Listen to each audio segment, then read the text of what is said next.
Olá pessoal, mais uma aula aqui. Nós já estamos na reta final. Essa é uma das últimas aulas. Espero que vocês estejam gostando do nosso curso de programação básica. Na aula de hoje a gente vai falar sobre vetor, tá? É um assunto que não é bicho de sete cabeças, tá? É bem simples trabalhar com vetor. Muita gente tem um pouco de dificuldade, mas com prática você consegue entender como funciona.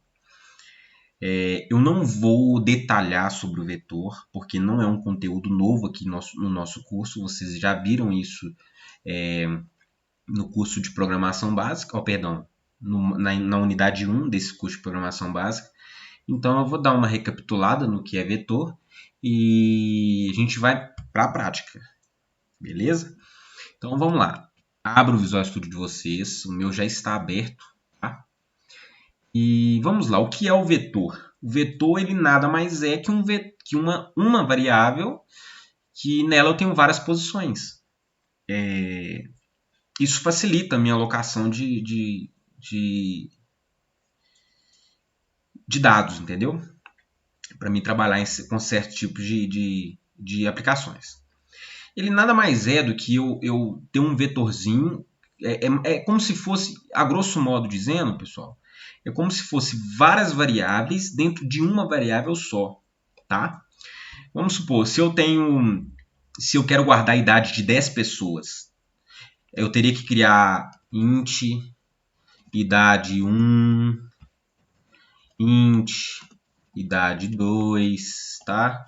Vou colocar aqui na frente também com vírgula, idade, perdão, aqui não pode ter esse espaço, idade 1, idade 2, idade 3, 4, idade 5.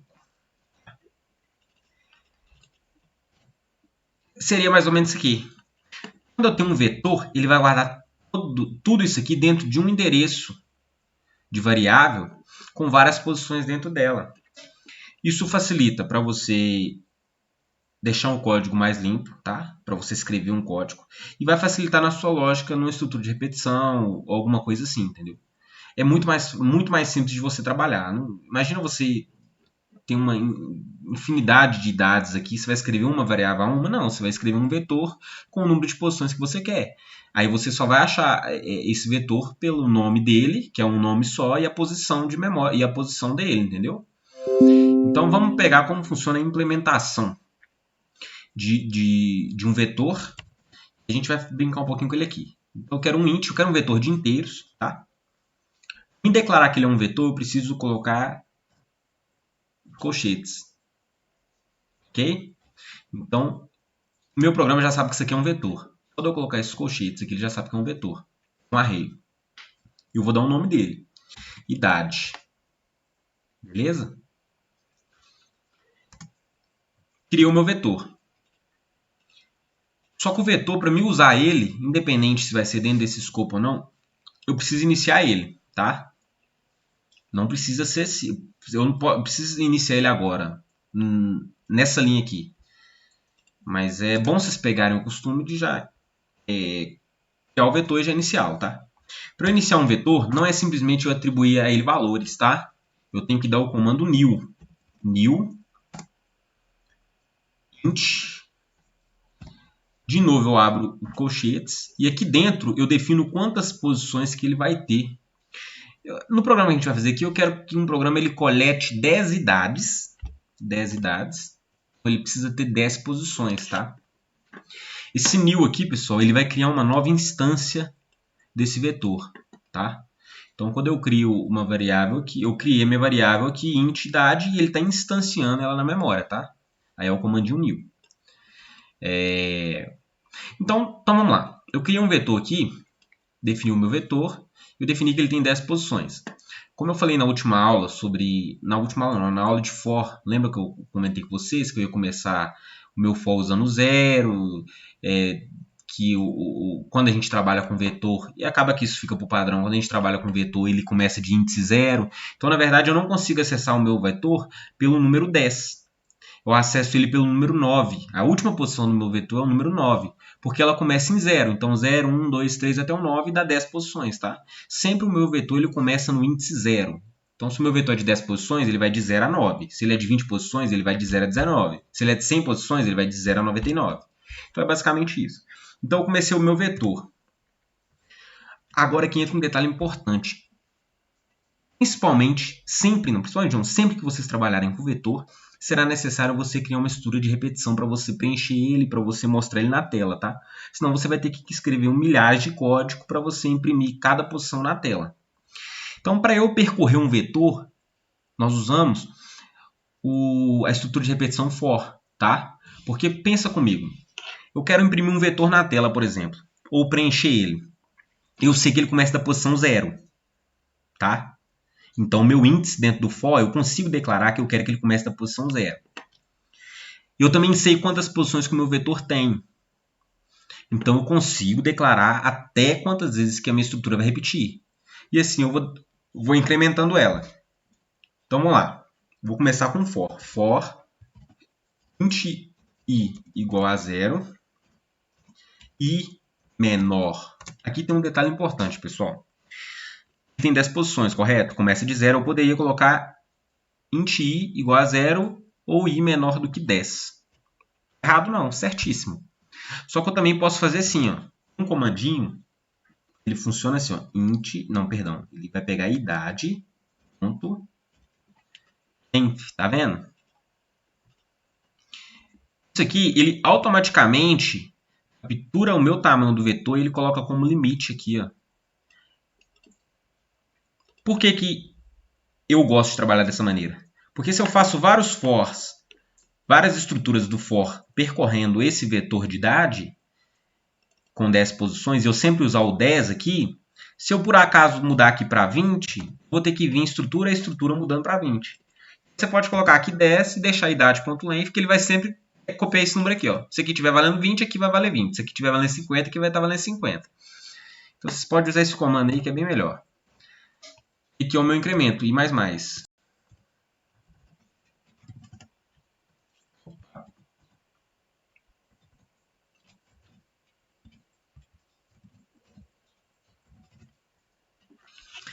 Vamos lá. Eu vou percorrer o meu vetor agora e eu quero que o meu usuário, eu quero que o meu programa pergunte as idades para o usuário.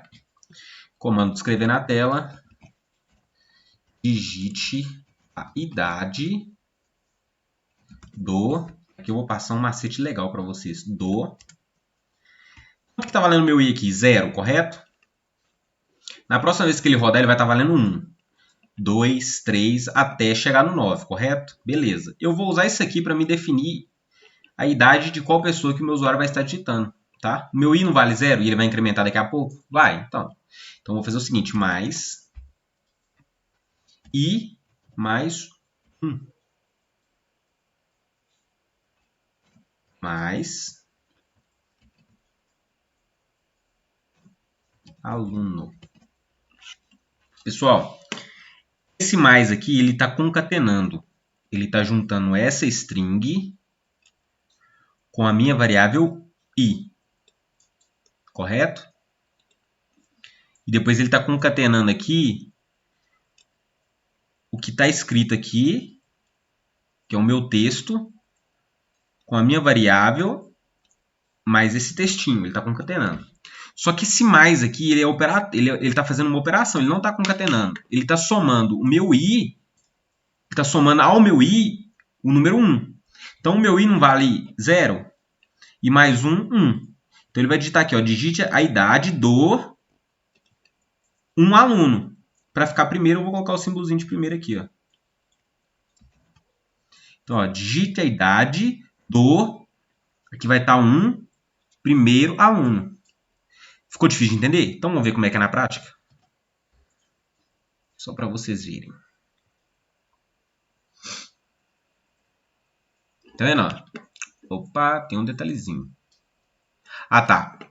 Perdão, pessoal, ele fez concatenação aqui também. Tá? Para valer, eu deveria ter feito assim, ó, entre parênteses. Vacilinho meu. Vamos lá. Tá vendo? Ó? Se eu fizer fora de parênteses, ele vai concatenar. Você viu que ele colocou 01, 11, 21, 31 e foi assim por diante, porque ele juntou os textos, ele entendeu como se fosse texto. Ele não pegou o 1 e o i como número, ele pegou como texto. Ele juntou os dois, tá? Quando eu coloco entre parênteses, ele faz a operação. Então ele soma. Meu i aqui está valendo 0, i mais 1, que é 0, 0 mais 1, 1. Primeiro aluno está concatenando com isso aqui, aluno, e assim por diante. Cada vez que ele gira, o meu i vai incrementando e o número do meu aluno também vai subindo. Então, primeiro aluno, segundo aluno, terceiro aluno, quarto aluno, até o 10º. Se eu não fizer esse mais 1 aqui, vai ficar estranho, porque vai ficar o meu 0 aluno. Tá vendo? Idade do meu 0 aluno até o 9º. Não existe 0 aluno. Então, é mais 1, tá? Esse aqui também é mais estético também. Mas vamos lá. Digitou a idade do meu primeiro aluno, ok. Eu preciso salvar em algum lugar. Meu idade, eu tenho que salvar em idade, correto? Só que eu tenho que salvar em uma posição, não é? Eu não consigo simplesmente salvar em idade. Eu tenho que falar para o meu problema em qual posição que eu quero que salve. O meu i está valendo quanto? 0. O meu vetor ele começa de qual índice? 0. Então eu quero salvar ele na posição 0. Só que se eu colocar a posição 0 aqui, cada vez que ele repetir, ele vai sempre colocar na posição 0 e vai sobrescrevendo. Então eu preciso colocar aqui um valor que não seja estático, entendeu? Qual o valor que não é estático dentro dessa nossa estrutura de repetição? O i, porque o i ele vai incrementar a cada vez que a minha estrutura repetir. Então eu coloco o i aqui. Idade de posição i. Na primeira vez que o meu for rodar, o meu i vai estar valendo 0, correto? Então ele vai salvar na posição 0. Na segunda vez que o meu for rodar, o meu i vai estar valendo 1. Então ele vai salvar na posição 1 e assim por diante.